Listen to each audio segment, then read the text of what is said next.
Annalisa dice che è normale spogliarsi quando c'è il maestrale. Annalisa dice che è vitale correre nudi fra le Alpi e le Ande. Ma sì, è possibile, sono raggiungibili, non è difficile se vuoi. Annalisa dice che è invitante fare yoga con le porte aperte. Annalisa dice che è importante mangiare i crudi quando si è in vacanza. Lo sai, è incredibile, è inarrestabile, è così facile se vuoi.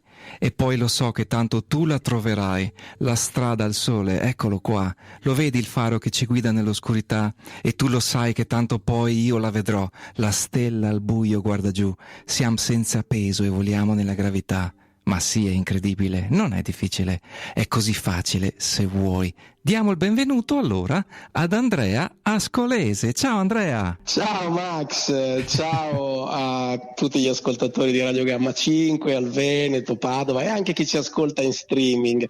Mi è piaciuta la tua lettura del testo della mia canzone, hai un mood diverso, nuovo hai dato, me l'hai fatta vedere sotto un'altra luce.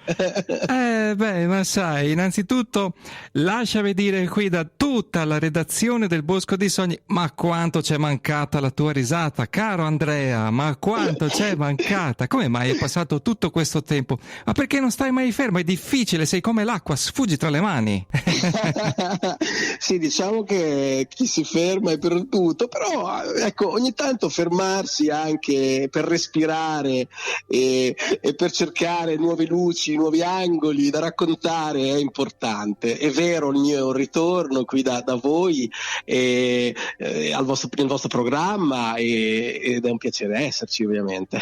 E ti ringrazio di cuore. Posso rivolgerti un piccolo grande complimento, quello che vuole essere un complimento. Guarda, a proposito della mia così un po' interpretazione di Annalisa, uno dei tuoi successi musicali, perché appunto tu sei poliedrico, fai di tutto, fai tantissimo e tutte le cose che fai ci metti l'anima. Ecco, un piccolo complimento che ti faccio, se mai dovessi calcare un palcoscenico teatrale, io vorrei te al mio fianco perché sai dare sole e calore alle persone con cui lavori, quindi io vorrei stare con te. Ma io ti ringrazio, poi bisognerebbe chiederlo alle persone che lavorano con me, nel senso, poi sicuramente la passione, il calore che tu dici c'è, poi sono anche molto esigente in effetti, però quindi poi magari cambi idea, che ne sai? Ok, lasciamolo nella forma di complimento, e che ti rivolgo anche per la novità, la nuovissima cosa che stai portando a teatro. C'è già stata la prima, un successone, la prima, L'età dell'oro, la mia vita raccontata a Paz, tutto il palcoscenico per te, compresa anche la strumentazione musicale che ti accompagna. Questo è uno spettacolo vivo, io lo definisco vivo. Vivissimo. Certo. Tu parli dell'anteprima, che cos'è L'età dell'oro, la mia vita raccontata a Paz, ad Andrea Pazienza. Sì. È sicuramente il frutto di un'amicizia tra tanti artisti, quasi tutti bolognesi, tranne uno in effetti, ed è praticamente l'adattamento del romanzo dello scrittore bolognese Gianluca Morozzi, uno scrittore che non ha bisogno di nessuna presentazione, assolutamente, perché ha scritto 40 libri, tanti successi, dal suo esordio Despero all'Era del Porco, Blackout, famosissimo, c'è anche il film. Noi ci conosciamo, okay. Esatto, noi ci conosciamo da tanti anni. C'era la voglia anche con lui e poi anche con un altro musicista bolognese, Moreno Spirogi degli Avvoltoi, che è un'altra band storica, rock band bolognese, di fare qualcosa insieme. Io poi leggendo le cose di Gianluca, ecco, siccome poi non sapevo neanche che avesse scritto questa sua autobiografia artistica raccontandola al fantasma di Andrea Pazienza, quindi già questo l'ho trovato molto originale. Da lì però poi sono passati, l'idea ci è venuta una sera, no, alla trattoria da Vito, la storica trattoria bolognese che anche se è a Bologna, in Italia tutti la conoscono perché è un posto mitico dove sono nati tanti cantautori, no? da Carboni che lì portava i testi a Dalla, no? Certo. E poi c'era Gaetano Gurreri, quindi è comunque un posto dove ci piaceva andare.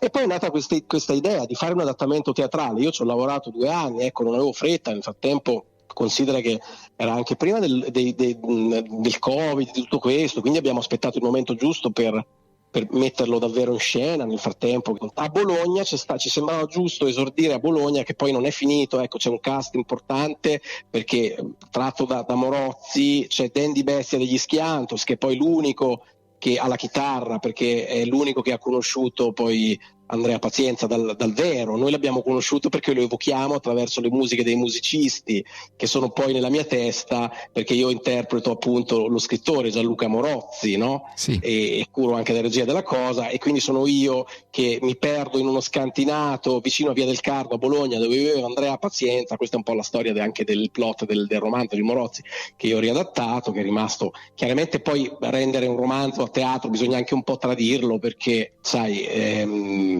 uno è un romanzo, l'altro è uno spettacolo, ecco, e quindi io mi rivolgo a questo spirito di Andrea Pazienza e mi sembra quasi di arrivare a conoscerlo. Gli racconto tutta la mia vita e nella mia testa ci sono questi musicisti che lo evocano. E poi la cosa bella, io ho bisogno anche di un artista però che amasse Andrea Pazienza, che fosse stato ispirato da lui, e in questi 2 anni, mentre appunto la cosa prendeva forma, se l'avessimo fatto 2 anni fa non ci sarebbe stato, poi è arrivato negli ultimi momenti questo artista, grande artista dell'ambito new pop, che si chiama Giuseppe Veneziano, che anche lui espone in tutta Europa, in tutto il mondo, ed è un grande amante di Andrea Pazienza. L'ho conosciuto, tu dici, quando le cose devono succedere, Max. Sì, succedono. Ecco, e quindi lui avevo partecipato a un cortometraggio di Cristina Puccinelli sulla situazione dell'arte durante il lockdown, dove diversi artisti avevano partecipato. Mi ero rimasto un po' incantato dalla figura di questo artista Giuseppe Veneziano. Poi l'ho contattato, sono riuscito a contattarlo lui, e poi ci siamo, insomma, lui è stato subito entusiasta di questo progetto e si è detto, e quindi lui non solo prende parte come attore, c'è questa chicca, e lui dice: io non sono un attore, lui è l'unico siciliano. Lui in realtà fornisce tutte le opere che fanno da scenografia alla storia che stiamo raccontando in scena. Perché l'età dell'oro? Perché tutti diciamo una volta, ma scusa, perché non ci rimbocchiamo le maniche e cerchiamo di fare qualcosa nell'oggi? E noi l'abbiamo fatto con questo spettacolo. Da un lato è bello, è pieno di energia, ma anche complesso, perché l'impianto dello spettacolo è qualcosa di nuovo, di originale, che noi abbiamo creato. Ecco, cercare di omaggiare qualcuno, in questo caso Paz, attraverso però il presente, quello che siamo noi oggi. Sì, parliamo del passato, ma per parlare di oggi e per proiettarci verso il futuro, capisci, Max? Chiarissimo, e mi piace molto anche questa modalità un po' nuova di riadattare, rivivere un romanzo nel portare poi al presente quello che lo scrittore del romanzo aveva un po' dedicato al suo mentore del passato, cioè un qualcosa quasi di nostalgico, invece renderlo ancora più vivo, ancora più presente, e che dialoga con te in questo spettacolo in cui tu sei attore e regista, quindi in doppia veste. Sì, mi sono preso questa responsabilità perché credevo cioè, gli era già capitato di fare delle regie teatrali, spettacoli. Ovviamente si va avanti negli anni, è più complesso rispetto a altre cose che avevo fatto in passato, e mi sono sentito pronto, diciamo che sempre con umiltà, perché poi, ecco, per dire, le musiche, appunto, non si può fare tutto, che dico, come si dice a Bologna, faccio lo sborone, faccio troppo, faccio pure le musiche. No, in questo caso sentivo che c'era bisogno anche del supporto artistico da un lato di Veneziano, delle musiche di Dandy Bestia degli Schiantos, diciamolo, perché che è una persona fantastica, anche lui per me è un mito, quindi adesso lo conoscevo, però ecco, lavorarci a fianco è stato importante ed è importante. Quindi Bologna, chiaramente abbiamo avuto veramente un bel successo alla fine di gennaio, quando l'abbiamo fatto, ed era un'anteprima, ecco, e quindi adesso poi comincia poi il percorso vero e proprio, nel senso che poi ci sarà il management, progetti da UMPA, che ci sono già delle richieste per farlo. L'idea è di portarlo un po' in tutte le città d'Italia, perché sicuramente si parla Bologna è protagonista, ma è una Bologna nazionale, perché ecco, gli Schiantos, i Gas Nevada, i Clash che suonano in Piazza Maggiore, poi c'è Mike Patton, io cito, che vive in via Broccaindosso, è lo stesso Paz, è lo stesso Morozzi, è lo stesso Veneziano, insomma, parliamo un po' a tutta l'Italia, non certo solo a Bologna, ecco.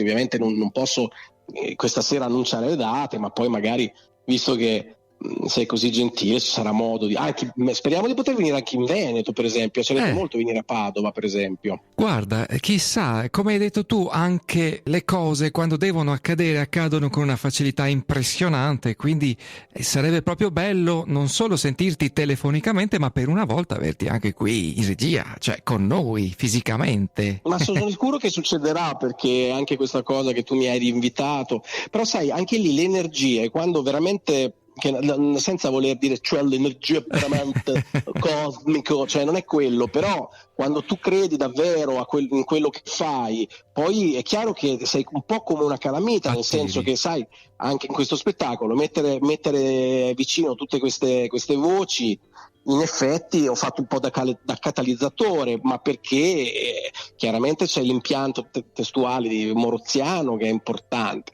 però poi ho avuto modo di pensarla e costruirla bene, e quindi credo che questo ti premi, perché sai, come attore che tante volte tu ti trovi a lavorare in un progetto bello, grande, però appunto lì ti metti la maschera che ti devi indossare, anche se sei sempre tu a farlo, però appunto presti il tuo servizio su un progetto di altri. In questo caso l'Età dell'Oro in effetti è un progetto che parte da me, un po' come le mie canzoni, in effetti. Certo. È questo, quindi è chiaro che sono come figli. Cari ascoltatori che mi state scrivendo, di salutare tantissimo il nostro Andrea Ascolesi. Ricordiamo che appunto lui si definisce ed è il cantautore, perché fa di tutto, è attore, autore, cantautore, compositore, veramente chi più ne ha più ne metta. Prima abbiamo passato Annalisa, che c'è chi mi scrive ma allora chi è questa Annalisa, questa piacevolissima song, questo brano che va via liscio, ma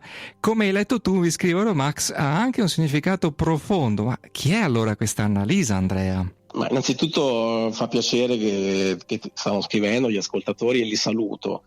Annalisa è un omaggio all'amore e alle figure femminili che mi hanno sempre aiutato, quindi è una, ma è anche tante, ecco, diciamo che se ti devo dire nome e cognome adesso, però è vero, ecco, sicuramente il discorso del testo che notava l'ascoltatore, cioè è un testo, secondo me è importante il testo, ecco, sicuramente se vuoi la musica è pop, ma un pop che comunque non è buttato via, anzi c'è una ricerca, perché poi i brani musicali c'è il producer che è Max Monti, il testo, il cantautore sicuramente è l'impianto cantautorale nel mio modo di scrivere. Annalisa sono quelle persone che ti illuminano la vita anche con un sorriso, anche magari una che incontri in treno e che ti fa un sorriso, ti metti a fare due chiacchiere e lei ti racconta tutta la tua vita, perché è più facile a volte anche con qualcuno che non si conosce raccontare, e poi magari non lo rivedi più, cioè anche questa è Annalisa, ecco. È l'apertura verso quello che può confluire io adesso mi sto arrampicando, no, ma insomma, credo di essermi è spiegato. comprensibilissimo, e sono d'accordo con il nostro ascoltatore che non si è firmato e che ci ha scritto.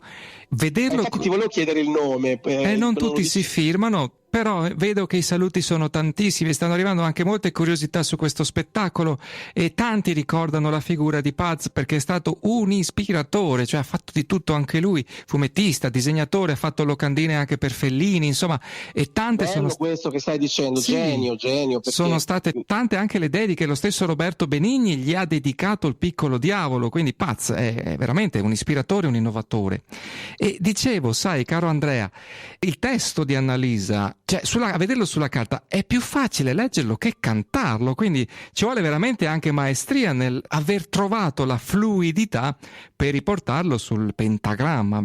No, ma io veramente sei tanto carino di questo. Adesso sarebbe carino sentirti Sarebbe interessante sentirti leggere Sorprendimi a questo punto. Mi piace che stiamo parlando musica e teatro stiamo parlando, ma adesso tra l'altro no, la musica stiamo lavorando al prossimo, in realtà è pronto, dobbiamo girare il videoclip del prossimo singolo, che poi però lanceremo più avanti, e diciamo che è stato un anno dove purtroppo quando tu firmi un contratto nel cinema tante volte c'è la segretezza e non posso dire ancora c'è un progetto al quale ho partecipato, che è un progetto internazionale, un film, una partecipazione che uscirà, poi adesso tra l'altro sono in partenza per girare un altro progetto che si vedrà a breve in televisione, dove tra l'altro sono protagonista, è una cosa molto interessante, e anche questa non vi posso dire che cos'è, ma comunque si vedrà a breve. Okay.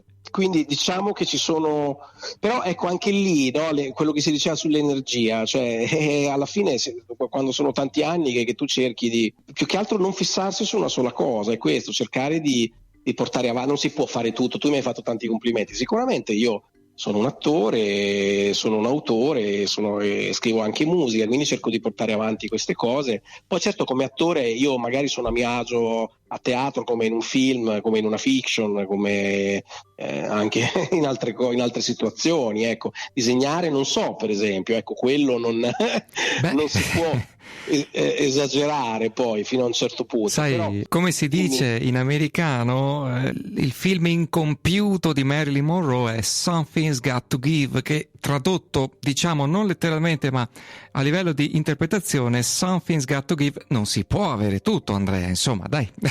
No, assolutamente, ma anzi io sono anche molto contento del già essere riuscito in un mondo che è quello dello spettacolo, è comunque a dire il mio percorso, certo. È un percorso che dura ormai da 20 anni e continua, anche aggiungendo ogni volta qualcosa, per me è notevole. Poi è chiaro che se fai un lavoro e ti ci impegni, sicuramente hai anche l'ambizione di arrivare sempre quantomeno a fare delle cose diverse, quindi il fatto di riuscirci mi fa piacere. Ma tu citi Marilyn, che tra l'altro non può, cioè nella mia nuova canzone c'è anche una cosa interessante, però non la posso dire. Non si può dire.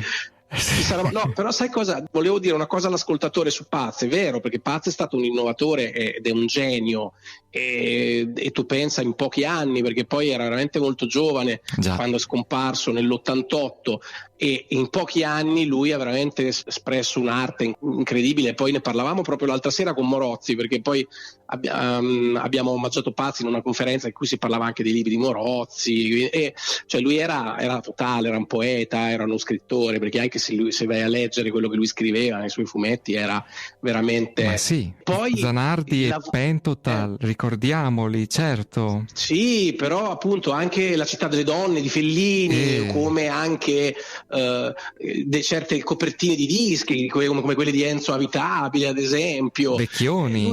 Immaginiamoci se lui fosse andato avanti, non fosse scomparso così presto, che cosa avrebbe potuto fare. Già adesso è incredibile, quindi sicuramente tu è giusto avere, per tanti di noi, capirai, io ho fatto il DAMS, no? Quindi mi sono laureato, vabbè, quando lui già non sarà più, perché io poi l'ho finito all'inizio del 2000, però si respirava ancora, no? Ovviamente lo spirito di Andrea Pazienza c'era nel DAMS a Bologna, quindi per tutti noi è stato un mito, quindi questa è una cosa che ci accomuna, avere dei miti, cioè tu dici guardare alle stelle per poi prendere almeno le briciole, no? Ecco, questo.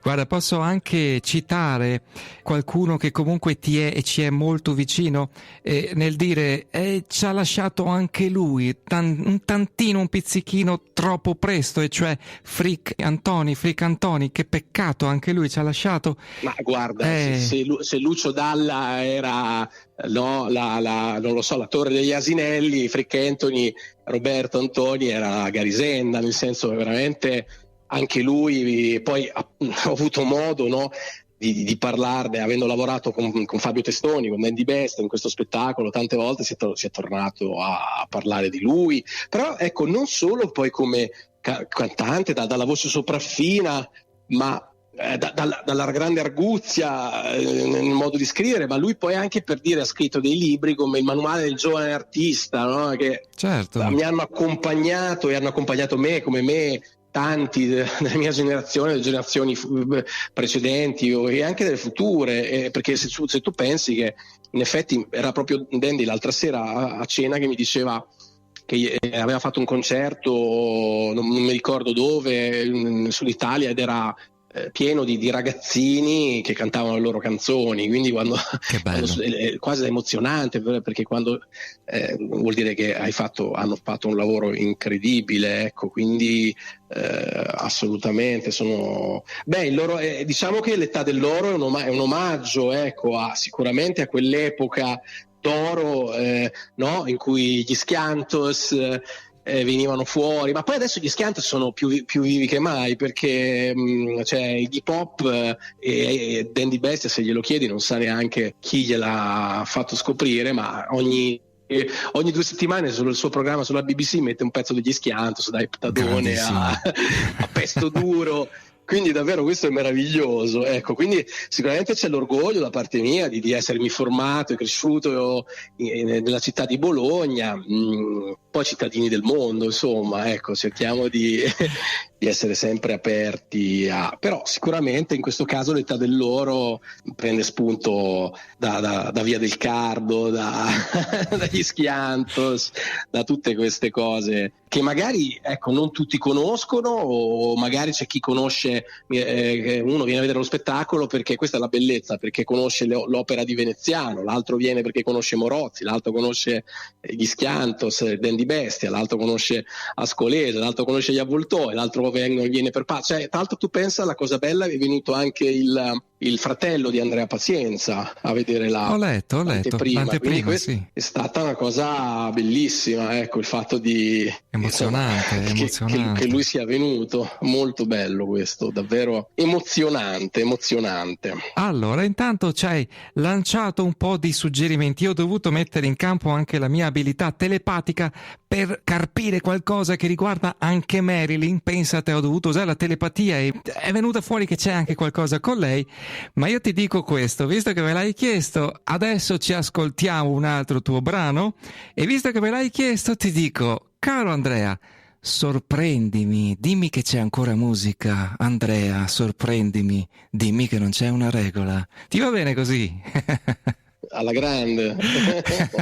Alla grande proprio. Allora questo è Andrea Scollese con Sorprendimi.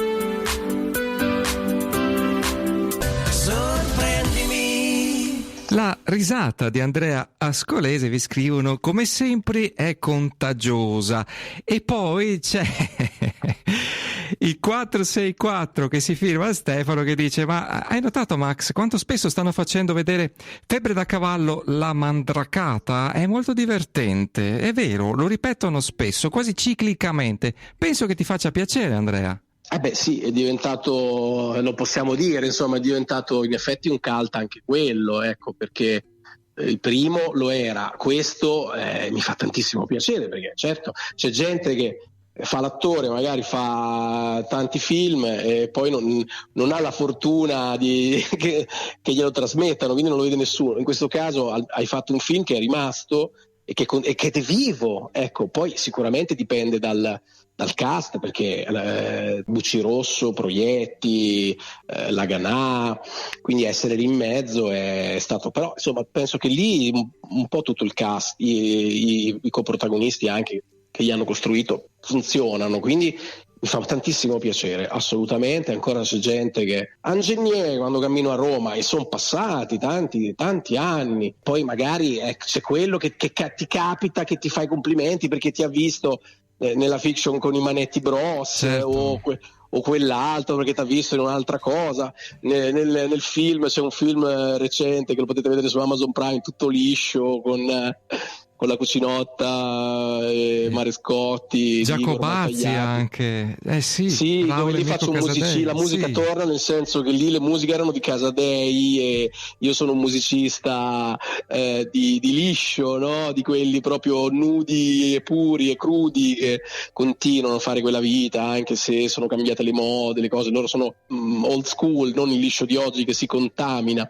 Però sì, ecco, è bello, è come un puzzle, secondo me, la carriera che uno fa a livello artistico, ecco. Poi fondamentalmente ho sempre fatto quello che volevo fare, non è che fortunatamente poi a volte in progetti più importanti che sono rimasti, vedi il caso della Mandracata, altre cose sono cose che mi sono rimaste, magari hanno circolato meno, però fondamentalmente poi tutti questi puzzle vengono fuori quando uno ti dice ma tu hai fatto, ma eri tu, perché poi a volte anche uno non collega certe cose, no? Perché magari sono anche distanti, come un puzzle, ogni piccolo grande progetto che sia, metti un pezzo, aggiungi un pezzettino del tuo puzzle e poi alla fine si vedrà che cosa un disegno, magari a volte no, sicuramente il fatto di seguire la curiosità, di seguire, poi ricordiamocelo che comunque è anche un lavoro, quindi ecco, non è viva l'arte, la creatività, però poi è anche un lavoro e bisogna anche viverci, ecco, quindi questo lo voglio dire, è fondamentale, insomma. Devo dire che non ci sono cose che ho fatto nel teatro, nel cinema, o delle fiction, o anche pubblicità, ecco, ho sempre fatto cose che avevo voglia di fare, insomma, fortunatamente, ecco, non c'è nulla che dica, però vediamo. Sì. Sai cosa ci arriva proprio come bosco dei sogni, che hai fatto tutte cose che ti rappresentano, cioè si sente che sono parte di te, c'è la tua personalità, la tua autenticità, non sono un qualcosa di così, una sovrastruttura esterna. Comunque arrivi tu, e questa è la cosa più bella. Sì, è interessante quello che dici, perché poi sai, da attore io penso che sei sempre tu che interpreti un personaggio, magari una volta con una camminata diversa, un vestito diverso, un paio d'occhiali diversi, un carattere diverso, ma sei sempre tu. Però allo stesso tempo anche l'apertura, no? Il fatto di lasciare entrare dentro di sé un nuovo personaggio, una nuova canzone, un nuovo spettacolo, quasi come un canale per farlo arrivare alla gente, al pubblico, in questo caso agli ascoltatori radiofonici di Radio Gamma 5 e il Bosco dei Sogni. Eccoci qua, che tra l'altro, oltre ai tantissimi saluti che continuano ad arrivare, c'è anche chi vi fa una battuta simpatica e ci si aspettava anche di rivedere te assieme a Erventresca. Chissà cosa sarebbe successo se tu incontravi Erventresca. Me la sarei data a gambe. Qua continuano certo, la Mandracata, la febbre da cavallo, fa. Comunque siamo ai saluti e c'è un libro di poesia a cui tengo tantissimo e a cui non posso io prestare la mia voce perché merita che ci sia la tua voce.